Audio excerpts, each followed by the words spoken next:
Assalamualaikum warahmatullahi wabarakatuh. Salam sejahtera untuk kita semua. Teman-teman apa kabar? Semoga sehat selalu dan tetap patuhi protokol kesehatan. Baiklah, pertama saya mengucapkan terima kasih kepada Ibu Rindi Citra Dewi SEMM yang telah memberikan kami kesempatan untuk tampil dalam mata kuliah seminar perpajakan. Perkenalkan, nama saya Indah Yuli Rahmi, BP 17 11 11 55 11 00 18 dari Akuntansi 1, dan dua anggota teman saya yaitu Sonia Meifa Mulyani dan Fania Rahayu Anggraini. Assalamualaikum. Hai, nama saya Sonia Meifa Mulyani. Assalamualaikum. Halo. Perkenalkan, nama saya Fania Rahayu Anggraini. Baiklah, kami akan mempresentasikan hasil diskusi kami mengenai ketentuan baru Menteri Keuangan terkait evaluasi perda pajak dan retribusi saat pandemi yang akan dibacakan oleh Sonia Meifa. Kepada Sonia Meifa dipersilahkan. Baiklah teman-teman, untuk menghemat waktu, saya akan mempresentasikan materi yang pertama mengenai pajak dan retribusi. Pajak sendiri merupakan suatu gejala sosial dan hanya terdapat dalam suatu masyarakat. Tanpa adanya masyarakat, tidak mungkin ada suatu pajak. Selanjutnya, retribusi. Retribusi menurut Suedargo adalah pungutan daerah sebagai pembayaran pemakaian atau karena memperoleh jasa yang diberikan oleh daerah.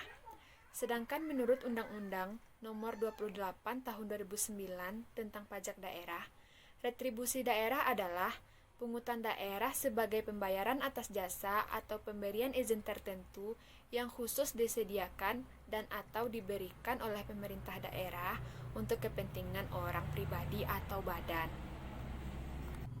Selanjutnya yaitu pajak dan retribusi daerah. Pajak dan retribusi daerah merupakan bagian pendapatan yang strategis bagi daerah untuk menyelenggarakan pemerintahan dalam upaya mengelola urusan pemerintahan daerah yang lahir sebagai konsekuensi otonomi. Daerah harus mengumpulkan uang sebagai instrumen pembiayaan. Jika daerah tidak mampu mengumpulkan uang, maka bagaimana ia akan membiayai keperluan daerahnya? Berdasarkan Undang-Undang Pemerintahan Daerah, diatur pembagian urusan yang sifatnya wajib dan urusan yang sifatnya pilihan yang harus diselenggarakan oleh pemerintah daerah. Tetapi, belakangan ini beberapa pajak daerah dihapuskan oleh pemerintah akibat COVID-19. Penghapusan ini dilakukan agar memberi kemudahan kepada pelaku usaha, bahkan Presiden Jokowi berpesan kepada kepala daerah untuk bersiap menghadapi potensi penurunan pendapatan masyarakat. Bapak Jokowi mengaku pemerintah pusat mulai menghitung dampak penurunan pendapatan terhadap daya beli masyarakat. Selanjutnya yaitu pembentukan undang-undang dan peraturan daerah. Sistem perundang-undangan di Indonesia menempatkan Pancasila sebagai sumber dari segala sumber hukum negara Republik Indonesia. Ini sesuai juga dengan kerangka pemikiran yang disampaikan oleh Hans Nawaskai, di mana ia mengatakan bahwa Pancasila menempati posisi tertinggi dalam jenjang norma hukum. Sesuai ketentuan pasal 7 ayat 1 Undang-Undang Nomor 12 Tahun 2011 tentang pembentukan peraturan perundang-undangan, jenis dan susunan hierarki peraturan undang-undang dibagi menjadi 6. Yang pertama yaitu Undang-Undang Dasar Negara Republik Indonesia tahun 1945. Yang kedua yaitu Ketetapan Majelis Permusyawaratan Rakyat. Yang ketiga, Undang-Undang atau Peraturan Pemerintah Pengganti Undang-Undang. Yang keempat, Peraturan Pemerintah. Yang kelima, Peraturan Pemerintah Daerah Provinsi. Yang keenam, peraturan daerah kabupaten atau kota.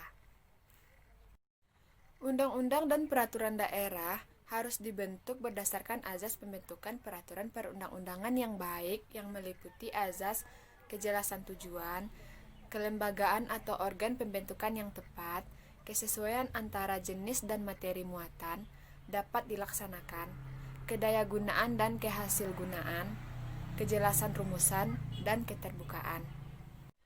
Azas kejelasan tujuan adalah bahwa setiap pembentukan undang-undang dan perda harus mempunyai tujuan yang jelas yang hendak dicapai. Selanjutnya, azas kesesuaian antara jenis dan materi muatan adalah bahwa dalam pembentukan undang-undang dan perda harus benar-benar memperhatikan materi, muatan yang tepat sesuai dengan jenisnya. Azas kedayagunaan dan kehasilgunaan adalah bahwa setiap undang-undang dan perda yang dibuat memang benar-benar dibutuhkan dan bermanfaat dalam mengatur kehidupan masyarakat, berbangsa, dan bernegara. Azas keterbukaan. Azas keterbukaan adalah bahwa dalam proses pembentukan undang-undang dan perda mulai dari perencanaan, persiapan, penyusunan, dan pembahasan bersifat transparan dan terbuka. Dengan demikian, seluruh lapisan masyarakat mempunyai kesempatan yang seluas-luasnya untuk memberikan masukan dalam proses pembuatan undang-undang dan perda. Terima kasih saya ucapkan kepada Sonia Meifa yang akan dilanjutkan oleh saya sendiri. Next, pajak daerah. Menurut pasal 1 ayat 1 Undang-Undang Nomor 34 Tahun 2004, perubahan atas Undang-Undang Nomor 18 Tahun 1997 tentang pajak daerah dan retribusi daerah.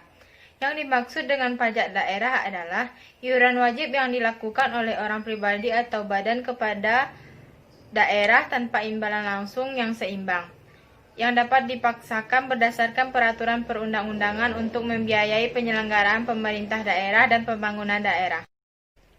Apabila memperhatikan prinsip umum perpajakan yang baik dengan bertitik tolak dengan pendapatan Adam Smith dan ekonom-ekonom Inggris yang lain, maka menurut Mas Graf haruslah memenuhi kriteria sebagai berikut.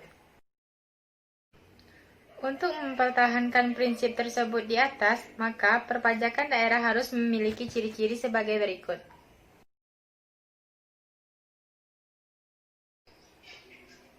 Pajak dapat dikenakan dengan satu syarat mutlak yang harus dipenuhi adalah adanya objek pajak yang dimiliki atau dinikmati oleh wajib pajak. Pada dasarnya, objek pajak merupakan manifestasi dari terdistan keadaan yang nyata. Selanjutnya yaitu retribusi daerah. Retribusi adalah pungutan yang dikenakan kepada masyarakat atau warga negara yang menggunakan fasilitas yang disediakan negara. Dalam istilah lain, retribusi adalah pungutan daerah sebagai pembayaran atas pemberian izin tertentu atau jasa yang diberikan atau disediakan pemerintah daerah untuk kepentingan pribadi atau badan. Retribusi dikelola langsung oleh Dinas Pendapatan Daerah. Selanjutnya, saya akan menjelaskan tentang jenis retribusi daerah yang dapat dikelompokkan menjadi 3 golongan. Yang pertama yaitu retribusi jasa umum adalah pungutan atas pelayanan yang diberikan oleh pemerintah daerah untuk kepentingan umum yang dapat dimanfaatkan oleh orang pribadi atau badan. Yang kedua adalah retribusi jasa usaha, yaitu pungutan atas pelayanan yang diberikan oleh pemerintah daerah dengan menganut prinsip komersial. Yang ketiga yaitu retribusi perizinan tertentu adalah pungutan atas pelayanan yang diberikan oleh pemerintah untuk pengawasan atas kegiatan pemanfaatan ruang, penggunaan sumber daya alam, barang, sarana prasarana, atau fasilitas tertentu lainnya. Contoh dari jenis retribusi. 1. Retribusi jasa umum yaitu kesehatan, persampahan, KTP dan akta capil, parkir di tepi jalan dan pasar, pengujian kendaraan bermotor. Yang kedua, retribusi jasa usaha yaitu pemakaian kekayaan daerah, pasar grosir atau pertokoan, tempat pelelangan, terminal, tempat khusus parkir. Yang ketiga, retribusi perizinan usaha yaitu izin memberikan bangunan, izin tempat penjualan minuman beralkohol, izin gangguan, izin trayek, dan izin usaha perikanan. Selanjutnya 2.4 Peraturan Daerah tentang Pajak dan Retribusi Daerah. Pajak merupakan sumber anggaran dan berperan penting dalam pembangunan. Setiap pemerintah akan melakukan upaya pengaturan pajak. Terdapat teori pembenaran pemungutan pajak. Adam Smith dalam bukunya menyatakan pemungutan pajak didasarkan atas 4 asas yang dikenal dengan the four maxim, yaitu 1. Equality, 2. Certainty, 3. Konveniensi, 4. Efisiensi. Perbedaan nyata dari pajak dan retribusi daerah adalah bahwa dalam pajak tidak dikenal prestasi langsung dari negara sebagai kontraprestasi atas pembayaran pajak. Sedangkan dalam retribusi, negara melakukan prestasi langsung kepada pembayaran retribusi. Menurut Undang-Undang Nomor 34 Tahun 2000 tentang perubahan atas Undang-Undang Nomor 18 Tahun 1997 tentang pajak dan retribusi daerah, jenis jasa yang tidak dapat dikenakan retribusi adalah jenis jasa urusan umum pemerintah. Menurut Adriani, dalam pajak sifat memaksanya lebih kuat dari pungutan yang lain. Dalam retribusi, lebih lanjut Adriani mengatakan bahwa paksaannya pada umumnya bersifat ekonomis sehingga pada hakikatnya diserahkan pada pihak yang berkepentingan atau tidak. Selanjutnya 2.5 ketentuan baru Menteri Keuangan terkait evaluasi Perda Pajak dan Retribusi Daerah saat pandemi. Menteri Keuangan berwenang melakukan evaluasi dari sisi kebijakan fiskal nasional atas peraturan daerah atau Perda tentang pajak dan retribusi sejak tahap perancangan hingga implementasi. Kewenangan itu menjadi bagian dari perubahan Undang-Undang Pajak Daerah dan Retribusi Daerah atau PDRD yang dimuat dalam Undang-Undang Cipta Kerja. Saat melakukan evaluasi terhadap rancangan perda provinsi atau kabupaten kota, Menteri Dalam Negeri dan Gubernur berkoordinasi dengan Menteri Keuangan. Dalam pelaksanaan koordinasi, Menteri Keuangan melakukan evaluasi dari sisi kebijakan fiskal nasional. Demikian bunyi penggalan Pasal 157 ayat 5A Undang-Undang PDRD yang dimuat dalam Undang-Undang Cipta Kerja. Kemudian sesuai pasal 158 ayat 2 Undang-Undang PDRD, Menteri Dalam Negeri dan Menteri Keuangan melakukan evaluasi peraturan daerah provinsi atau kabupaten kota tentang pajak dan retribusi yang berlaku. Evaluasi juga mencakup kesesuaian tentang kebijakan fiskal nasional. Terima kasih saya ucapkan kepada Fania Rahayu. Baiklah, saya akan menyimpulkan. Sedikit gambaran bagaimana COVID-19 mempengaruhi pendapatan sektor pajak Pemprov DKI Jakarta per Juni 2020. Total target awal 2020 50,1 triliun. Total target setelah COVID-19 22,5 triliun. Total realisasi terbaru 11,1 triliun. Total rancangan target 2021 40,77 triliun. Maka, dari angka-angka yang ada di atas bisa disimpulkan pajak sangat menurun pada saat pandemi. Dari pencapaian target awal yang sangat jauh merosot, yang otomatis akan berdampak bagi negara maupun kita sendiri.